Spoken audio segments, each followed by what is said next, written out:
have a very special guest. Naku, celebrity tong kasama natin ngayon. None other than Mr. Sabado, our Ice Cube, John Patrick Orate! What's up? Thank you.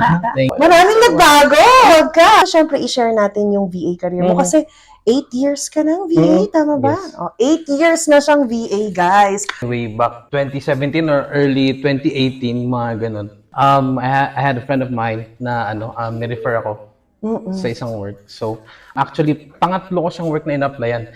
And talaga? Pangatlo siya after graduating. And then, nung napunta ako dun sa company na yun, dun kita nakita. Oh, Yes, okay. yes. I remember kasi, sinabi nila sa akin na may bagong recruit, nakasabay ni Mark. Tapos, Nakilala ako. So, dun ako parang, tuloy-tuloy ko kaya to, subukan kong ganyan. And then, ayun. fresh graduate ka nun. Oh, yes po. Fresh graduate ako nun. Nag-apply ako sa dalawa, hindi ako natanggap. Oo. Then, dun sa sabi ko, parang kakaiba tong Tapos may apply ko, mga sabi ko. kakilala Oo. ka doon. So, parang Okay. yun dun naging parang sabi ko na, parang okay to Kasi, hindi ka na mangangapa dun sa mga kasama mo. Kilala mo na sila. So, yun. Oo, totoo. ganun. Okay. And what were your expectations versus the reality that time? Bago ako mag-start, even bago pa ako pumunta dun sa interview, sabi ko, kaya ko siguro to kasi naglalaro naman ako ng online games buong gabi. Sabi ko, kaya ko to. Sabi ko, simple naman. Sabi ko, kasi yung mga kapatid ko, mga nag-BPO sila. So parang sabi ko na, Similar. parang similar lang siguro na na papasok ko doon, tapos umaga na, subukan ko na lang, sabi ko. Tapos nung nandun na ako, grabe, isang galon ng tubig yung naubos ko. Wala pa isang oras na inom ako ng tubig, sabi ko. So, Kabado?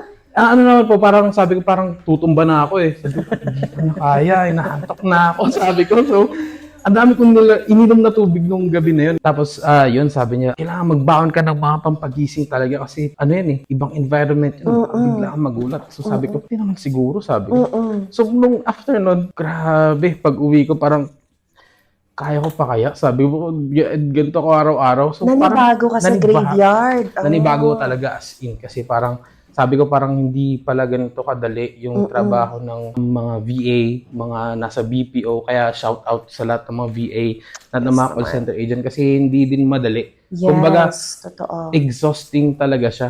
Na talagang mababurnout ka pero wala kang magagawa kasi may family ka na nag-aantay sa'yo na may mainil na pagkasano sa That's mesa. so true. Kaya yung expectation ko nun parang magiging madali.